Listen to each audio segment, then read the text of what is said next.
Shalom, selamat malam semuanya. Ya, kesempatan pada malam hari ini saya akan bersharing tentang atau mempresentasikan tentang bayi tabung, bahkan pandangan etika Kristen terhadap bayi tabung. Sebelum kita masuk lebih dalam lagi, kita harus mengenal terlebih dahulu bayi tabung itu seperti apa. Pertama-tama kita masuk ke dalam pengertian. Pengertian bayi tabung yaitu inseminasi buatan atau kerap kali disebut dengan bayi tabung merupakan terjemahan dari artificial insemination dalam bahasa Indonesia.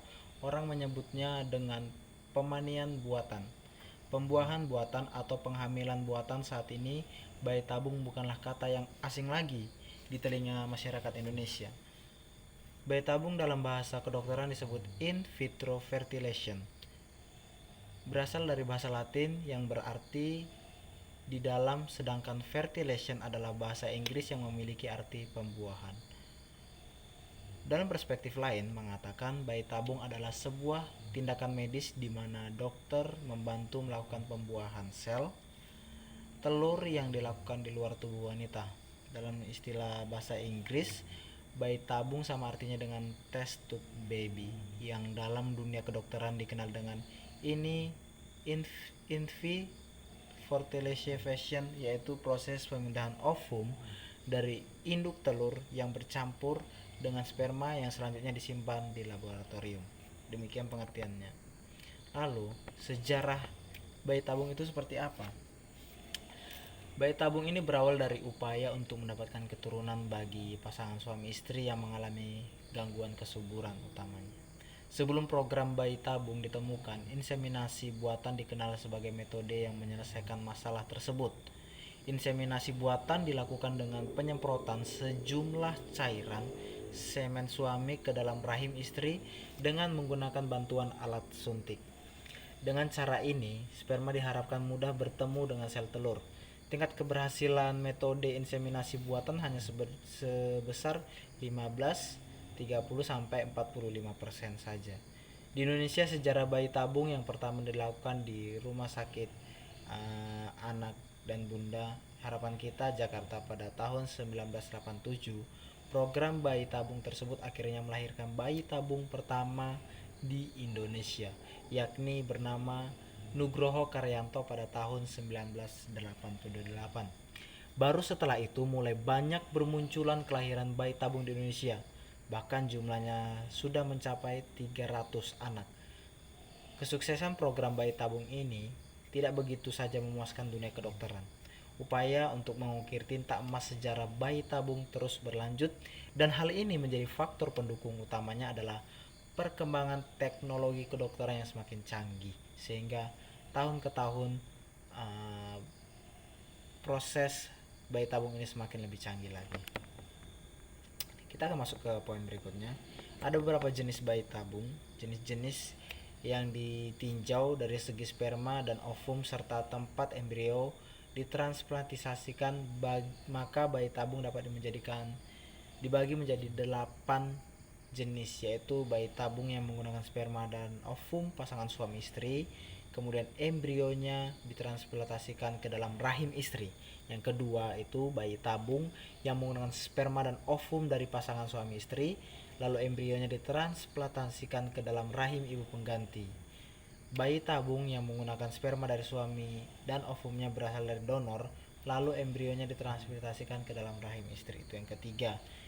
Yang ketiga ini banyak sekali risikonya. Lalu yang keempat, bayi tabung yang menggunakan sperma dari donor sedangkan ovumnya berasal dari istri, lalu embrionya ditransplantasikan ke dalam rahim istri. Ya. Bisa kita lihat di berbagai sumber. Untuk seterusnya, adapun faktor-faktor yang mempengaruhi bayi tabung diadakan diantaranya. Yang pertama itu faktor hubungan seksual, yaitu frekuensi yang tidak teratur, gangguan fungsi seksual pria yang disinfoksikan, ejakulasi dini yang berat, ejakulasi terhambat, dan gangguan fungsi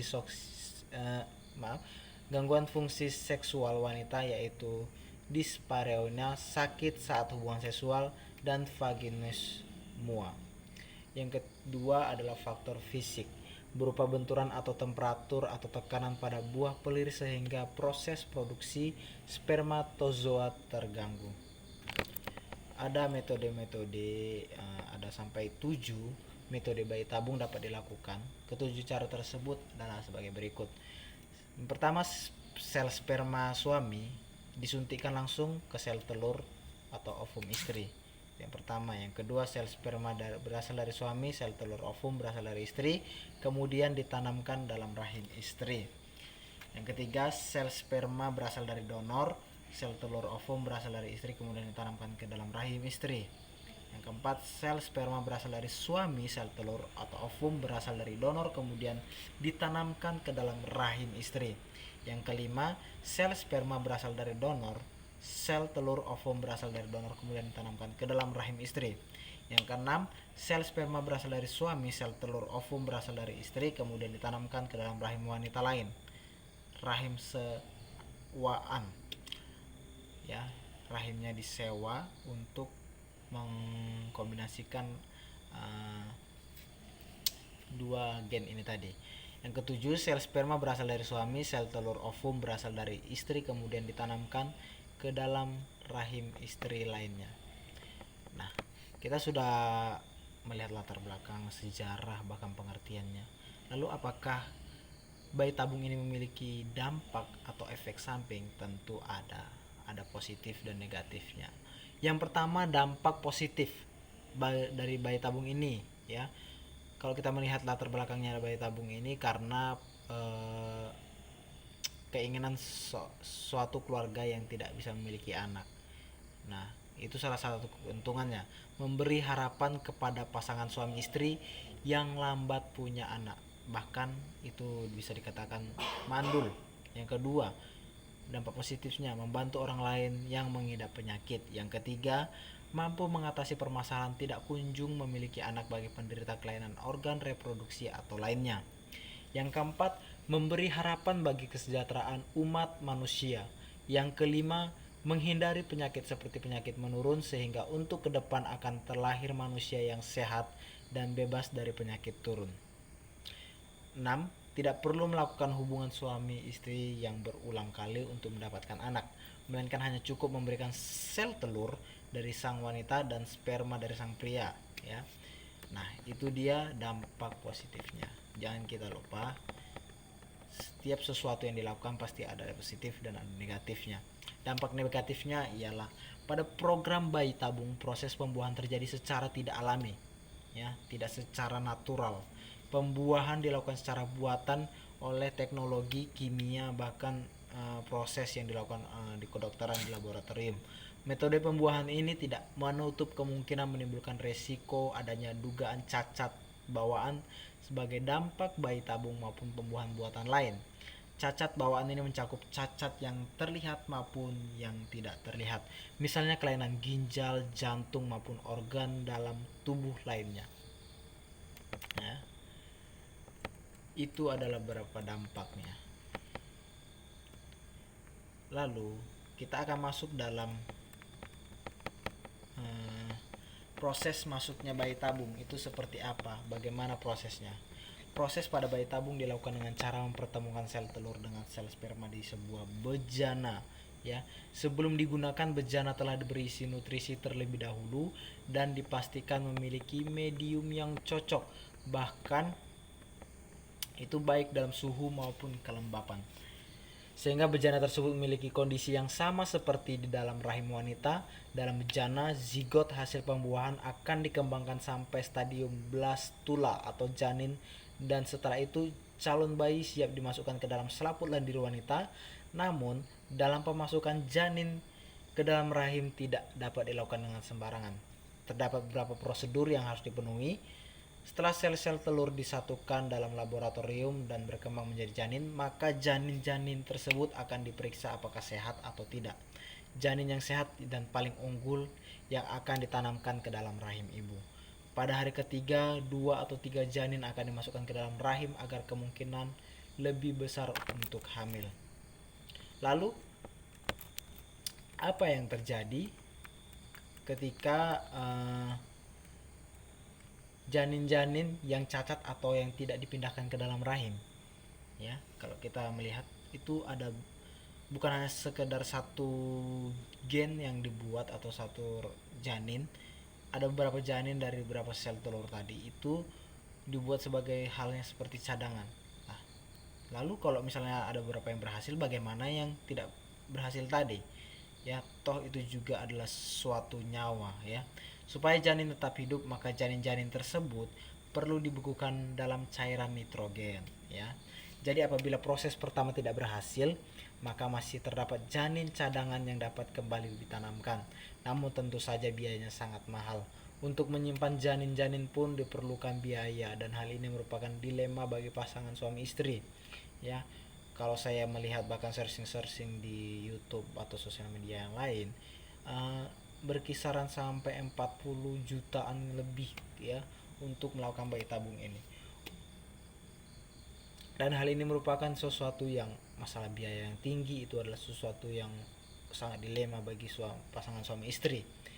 Nah, dan inilah masalah besar yang terdapat dalam teknik bayi tabung. Tidak semua janin akan hidup.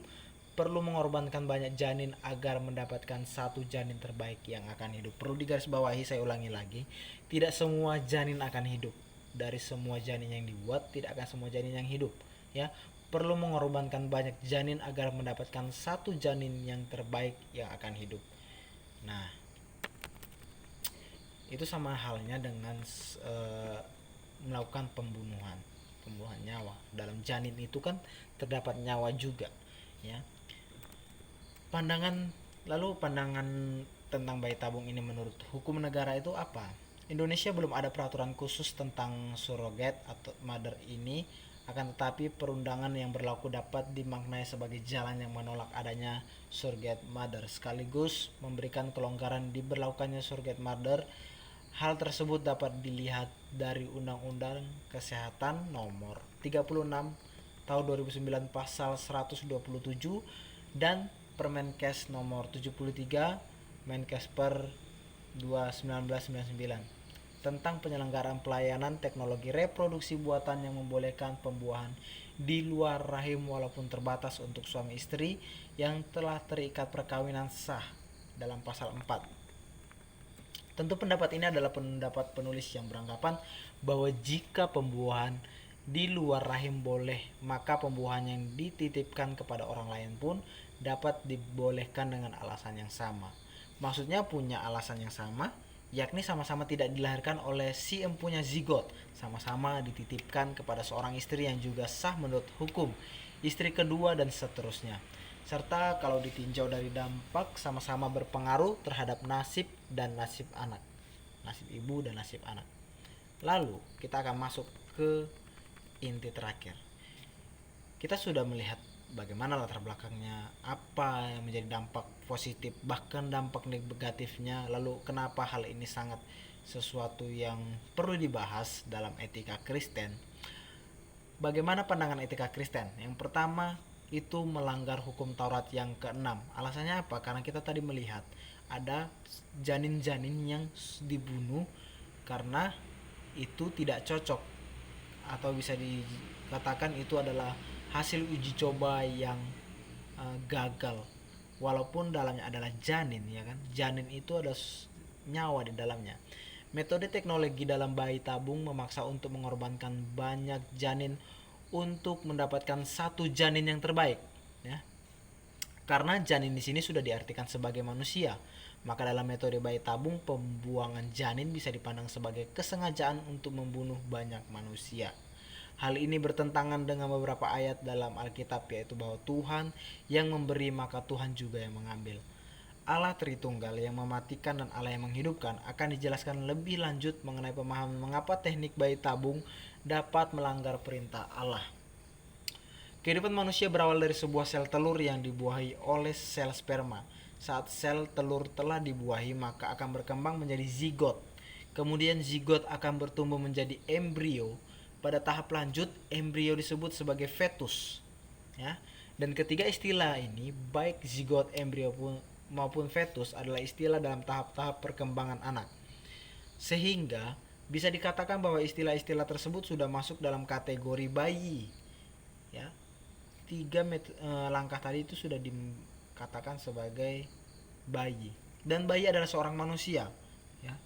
Jadi apabila zigot-zigot yang ditanamkan ke dalam rahim dimusnahkan, maka bisa dikatakan bahwa teknik bayi tabung tidak hanya meniadakan hakikat sang bayi sebagai manusia, tetapi juga melibatkan aborsi yang jelas tergolong dalam jenis-jenis dosa dalam Alkitab. Itu pandangan yang pertama. Lalu ada yang kedua, penggunaan sperma donor. Ya, pengembangan teknik bayi tabung bisa sangat bertentangan dengan Alkitab. Apabila sperma yang digunakan adalah sperma donor milik pria asing yang bukan milik suami sendiri, apabila janin hasil dari teknik bayi tabung ditanamkan pada rahim wanita, maka prosedur ini jelas tidak bisa dibenarkan dalam Alkitab. Karena apa yang ketiga tadi, poin yang ketiga, metode yang ketiga tadi, bila si laki-laki ini tidak spermanya tidak baik, maka dari laki-laki lain, untuk sperma laki-laki lain untuk di rahim wanita yang tadi, walaupun tidak secara intim ya, tetapi secara laboratorium. Hal itu sangat tidak dibenarkan. Dalam Imamat 18 ayat 20 dan Amsal 6 ayat 29 kita ringkaskan, diperintahkan supaya pria tidak boleh memberikan pancaran maninya kepada wanita yang bukan istrinya. Apabila pembuahan dilakukan dengan menggunakan sel telur atau sel sperma yang bukan milik pasangannya atau di luar ikatan pernikahan, maka hal tersebut sudah masuk dalam kategori amoralitas, sesuatu yang tidak pantas, seksual yang merupakan penyalahgunaan atas organ-organ seks. Lalu kita sampai pada yang terakhir, yaitu iman kepada Allah. Ya, memperoleh keturunan melalui bayi tabung juga berarti menguji hubungan iman dengan kesehatan tubuh kepada Allah. Ya, iman kesehatan tubuh itu tertuju kepada Allah. Karena Allah menjanjikan keturunan yang benar melalui kandungan dan rahim seorang ibu. Allah tidak pernah mengajarkan untuk kita memiliki keturunan yang tidak benar asalnya, bukan melalui proses yang dipaksakan. Ya, kalau bayi tabung ini sesuatu yang sangat dipaksakan sekali. Ya, karena itu jika kita memang beriman kepada Allah, percaya bahwa Allah akan memberikan sesuai yang kita harapkan, termasuk itu keturunan. Kita melihat Bapak Abraham, kita melihat berbagai-bagai tokoh-tokoh Alkitab yang pada hakikatnya mereka janda. Lalu bagaimana? Apakah pada masa itu ada teknologi bayi tabung? Tentu saja tidak. Disitulah mujizat Allah dinyatakan. Ya, Sarah yang melahirkan pada masa tuanya, lalu ketika Samuel lahir juga, di dalam kitab Samuel kita bisa melihat ibunya si Hana yang melahirkan bahkan sampai lebih dari satu anaknya. Karena apa? Itulah yang poin ketiga tadi, iman kepada Allah. Ya, jangan memburu sesuatu yang terlalu berlebihan, karena kita sudah mendahului iman kita. Kita harus mengutamakan iman kita kepada Tuhan, supaya tindakan kita tidak menyeleweng, tidak menikung dari apa yang menjadi jalannya Tuhan. Oke, demikian pembahasan bayi tabung dari pandangan etika Kristen terhadap bayi tabung, untuk bisa sama-sama kita pahami semuanya. Lebih dan kurangnya atau ada salah kata, saya minta maaf semuanya. Biarlah kiranya kita belajar bersama-sama. Ini dari saya, Daniel Rufus Febrianto Manurung, tingkat 1 dengan NIM 2001040517. Tuhan Yesus memberkati. Shalom.